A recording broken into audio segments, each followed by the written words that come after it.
सुल्तानवी के ठरकी मोहल्ले में। जी हाँ, आपने बिल्कुल सही सुना। इस मोहल्ले में एक से बढ़कर एक ठरकी लोग रहते हैं। तो मेहरबान कदरदान हमारे प्यारे दर्शकों, दिल थाम कर बैठिए। तो चलिए ले चलते हैं आपको मोहल्ले के अंदर, जहाँ हर की बैल्कनी में रंग बिरंगी लाल पीले कलर के कपड़े सूख रहे हैं। गली में कोमल मोना नाम की 2 बेशर्म लड़कियां खड़ी होकर आते जाते लड़कों को लाइन मार रही हैं। यार मोना, तूने देखा अभी जो लड़का गया, कितना मस्त, कितना हॉट था। मेरा तो उस पर दिल आ गया। तेरा क्या ख्याल है?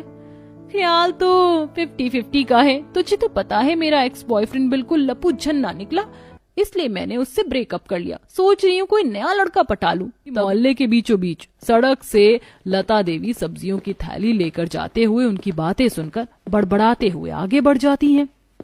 हे भगवान, आजकल के बच्चे किस कदर बिगड़ गए। लड़के तो लड़के, लड़की भी एक नंबर की ठरकी हो गई हैं। कुछ कदम आगे चलने पर नुक्कड़ बनिए लाला की दुकान पर अलग ही नजारा छाया हुआ था, जहाँ बिपाशा बहुत ही बिगड़ैल सलीके से मस्ती मजाक कर रही थी। अरे लाला जी, क्या बात है, बाल काले करा के आप तो एकदम जवान लग रहे हैं। आज तो मोहल्ले की सारी जवानी आप पर ही छा गई है। अरे अरे बिपाशा भाभी जी, आप तो यूं ही तारीफ कर रही हैं, वरना तो हमारे पूरे मोहल्ले में आपसे सुंदर माल, मेरा मतलब कमाल नहीं है। माफ कीजिएगा भाभी जी, वो जुबान फिसल गई। आपकी तो जुबान फिसल गई, हम तो पूरे के पूरे आप पर फिसले हुए हैं। अरे भाभी जी, ये लीजिए, आपका सामान तोल दिया। कितने पैसे हो गए लाला जी? भाभी जी, अब आप हमें शर्मिंदा कर रही हैं। आपसे पैसे कैसे ले सकते हैं, आप तो हमारी खास हैं। उनकी इस तरह की बेढंगी बातें सुनकर लता देवी और परेशान हो जाती है। हे भगवान, पता नहीं ये मोहल्ले वालों को हो क्या गया है, सबके सब ठरकी हो गए। आजकल मोहल्ले का हाल देखकर तो ऐसा लग रहा है जैसे जाने किन ठरकियों के मोहल्ले में आकर फंस गई हूँ। राम ही बचाए। मोहल्ले का माहौल बहुत ही खराब था। नुक पास कहीं 4-5 लड़के एक साथ खड़े होकर आती जाती लड़कियों पर कमेंट पास कर रहे थे। तो यहाँ भी लड़के ताड़ रही थी और कुछ बिल्डिंगों में तो बेशर्म मियाँ बीवी मटक्का कर रहे थे। ठरकी मोहल्ले का ऐसा माहौल देखकर लता जी अपनी नजर नीचे किए हुए घर पहुंच अपनी जवान इकलौती बेटी रेशमा को आवाज लगाती हैं। रेशमा, अरे ओ रेशमा बेटी, कहाँ हो तुम? हे भगवान, ये लड़की कहाँ चली गई? एक तो ये मोहल्ला भी ठीक नहीं है, ठरकियों का मोहल्ला है। लता सब्जियों का थैला पटक कर रसोई में देखती है और फिर छत पर देखने आती है। कपड़े सुखा रही होती है और मोहल्ले की बेशर्म भाभी बिपाशा ठरकी विजय के साथ खुले में इश्क लगी थी। दोनों छत पर चढ़कर एक दूसरे को देख रहे थे। और भाभी जी, आज तो आप कयामत लग रही हैं, मतलब आप पर से नजर ही नहीं हट रही। चल झूठे, पता है तुम तो मेरी एवं झूठी तारीफ करते हो, कभी खुलकर तारीफ नहीं करते। हाँ जी, आप कभी मौका ही नहीं देती भाभी जी। कभी अकेले मिलिए, खुलकर तारीफ करेंगे आपकी। ऐसा बोलते ठरकी मोहल्ले का जवान बेशर्म लड़का विजय सामने रहने वाली बिपाशा को फ्लाइंग किस करता है, जिसे देखकर लती बड़ी बड़ी आंखें कर लेती है। हे भगवान, राम राम राम, ये बेशर्म बिपाशा घर में मियाँ के रहते यहाँ उस लड़के से इश्क लड़ा रही है। ठरक पने की भी हद होती है। रेशमा बेटी, चल नीचे चल बेटी। लेकिन क्यों माँ, मैं कपड़े सुखाकर आ ही रही हूँ, आप चलिए। ला दे ये कपड़े, मैं सुखा दूंगी, तू बस नीचे चल। अपनी माँ को इस तरह से बेचैन होता देखकर रेशमा समझ जाती है और चुपचाप ली जाती है। दर्द मारे मेरा बहुत ज्यादा सर फट रहा है, एक कप चाय तो बना दे। चाय तो मैं बना दूंगी माँ, लेकिन आप बेवजह इतनी टेंशन मत लिया करो। कैसे टेंशन ना लूं बेटी, ऐसा ठरकी मोहल्ला है, ऊपर से जवान बेटी है। तू नहीं समझेगी बिटिया, जवान बेटी माँ बाप के लिए टेंशन होती है। ऊपर से इस मोहल्ले का एक भी इंसान शरीफ नहीं है। जवान से लेकर बूढ़े साल वाले को भी जवानी छाई हुई है। अच्छे खासे शरीफों के मोहल्ले का जुलूस निकाल रखा है। माँ, हमको लोगों और मोहल्ले से क्या लेना देना, हम सिर्फ अपने आप से मतलब रखते हैं। हम ठीक हैं तो सब ठीक है। अच्छा, अब मैं कोचिंग क्लास के लिए जा रही हूँ। अच्छा चल, मैं छोड़ आती हूँ। माँ तुम परेशान मत हो, मुझे बबली भाभी के घर ही तो जाना है, चली जाऊंगी। इस तरह से देखते हैं हर दिन के साथ ठरकी मोहल्ले का माहौल और भी ज्यादा खराब होने लगता है। चलते लता जी को अपनी जवान बेटी की चिंता और भी ज्यादा लगती है। हे भगवान, ये ठरकी मोहल्ले का माहौल देख देख कर मेरा तो बीपी बढ़ता जा रहा है। ऐसे में मुझ जैसी जवान शरीफ बेटी की माँ का रहना तो मुहाल हो गया है। अब मुझे इनके परिवार वालों से जाकर ही बात करना होगा। सबसे पहले इस बेशर्म बिपाशा के घर जाती हूँ, जिसने मोहल्ले में 100 दीवाने बना रखे हैं।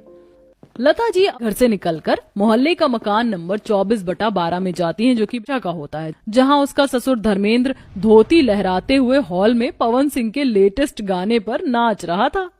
अरे ओ मेरी क्यूटी, ओ मेरी ब्यूटी, ओ मेरी क्यूटी। ही लता जी ठरकी बेशर्म ससुर को इस तरह से नाचते देखती हैं तो माथा पीट कर बोलती हैं, हे भगवान, इस धर्मेंद्र चौधरी ने तो ठरकी मोहल्ले की मिसाल ही कायम कर दी। लेकिन मैं बात करके जाऊंगी। धर्मेंद्र जी, मुझको आपसे बात करना है। बहारो फूल बरसाओ, मेरा महबूब आया है, मेरा महबूब आया है।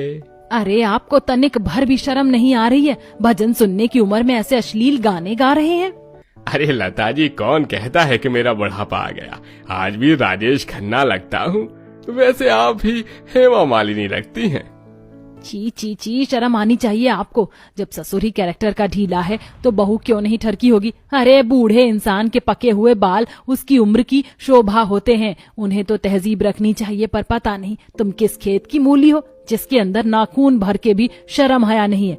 अपनी बहू पर थोड़ा कंट्रोल कीजिए, पूरा मोहल्ला खराब कर रखा है, यही कहने आई थी। गुस्से में हाइपर होकर लता जी धर्मेंद्र को बहुत सुनाती हैं, जिसके बाद वह ठगना छोड़कर अपनी बहू पर कंट्रोल करता है। इसके लता जी लाला की पत्नी के घर आती हैं। सुधा बहन, जरा अपने पति लाला पर लगाम लगाओ। क्या हुआ लता बहन, मेरे पति ने कुछ किया है क्या? बस यूं ही समझ लो, ठरकी मोहल्ले का असर और रंग चढ़ रहा है तुम्हारे लाला पर। वह बेशर्म बिपाशा है, उसके साथ बहुत ही हंस हंसकर चिपक चिपक कर बात करता है तुम्हारा लाला। तुम तो समझ ही सकती हो, मैं गरीब माँ अपनी जवान बेटी को लेकर इस मोहल्ले में अकेले रहती हूँ।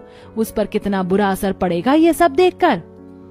अच्छा, तभी हफ्ते के हफ्ते अपने सफेद बालों को काला कर रहा था और मूछें रंगवा रहा था। कोई बात नहीं, आने दो आज इस लाला को। मैंने भी इसके गुर्दे लाल नहीं किए तो सुधा रानी नहीं हूँ। पूरा का पूरा मोहल्ला खराब कर रखा है। इस तरह जवान बेटी की माँ लता जी मोहल्ले के घर घर में जाकर शिकायत लगाती हैं, जिससे सभी के घर में खटपट हो जाती है और एक सप्ताह के अंदर ठरकी की बात और हालात बदल जाते हैं। मोहल्ला पहले की तरह शरीफों का मोहल्ला बन जाता है। समय, अच्छा माँ, मैं चलती हूँ।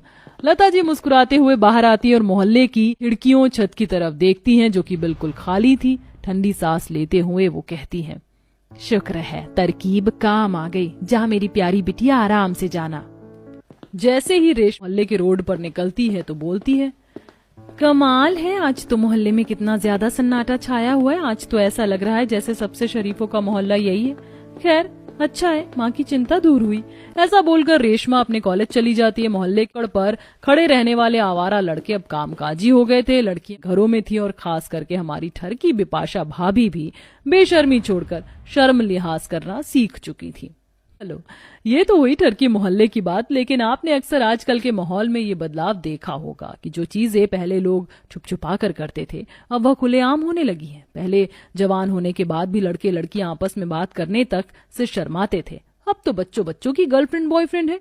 ये सब कहाँ तक सही है? आप कमेंट करके बताएं, क्या आपको ये सही लगता है? और ऐसे ही अच्छी अच्छी कहानी हमारे चैनल पर देखते रहें।